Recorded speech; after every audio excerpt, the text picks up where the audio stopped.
বাংলা চলচ্চিত্র জগতে 2000 সালে মুক্তি পেয়েছিল রোমান্টিক সিনেমা মনে পড়ে তোমাকে, যেখানে জনপ্রিয় অভিনেতা রিয়াজের বিপরীতে দেখা যায় এক নতুন মুখ, নাম রিয়া সেন।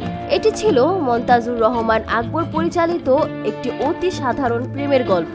রিয়া সেন এই সিনেমার মাধ্যমে বাংলা চলচ্চিত্রে অভিষেক করেন। তিনি কিংবদন্তি সুচিত্রা সেনের নাতনি, মুনমুন সেনের কন্যা এবং অভিনেত্রী রাইমা সেনের বোন। তার মিডিয়ায় পথ চলা শুরু হয় 1998 সালে ফাল্গুনী পাঠকের গাওয়া জনপ্রিয় হিন্দি গান এর মিউজিক ভিডিওর মাধ্যমে। মজার বিষয় হলো, মনে পড়ে তোমাকে সিনেমার কাটে না একাকী গানটির সুরের সম্পূর্ণ সাদৃশ্য রয়েছে, যাতে কণ্ঠ দিয়েছিলেন কিংবদন্তি গায়িকা রুনা লায়লা।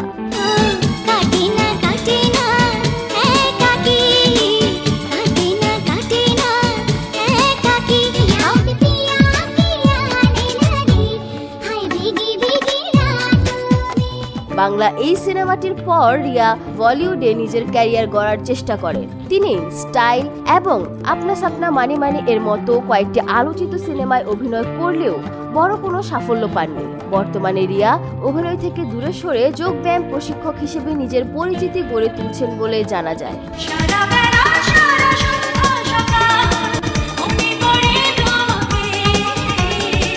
মনে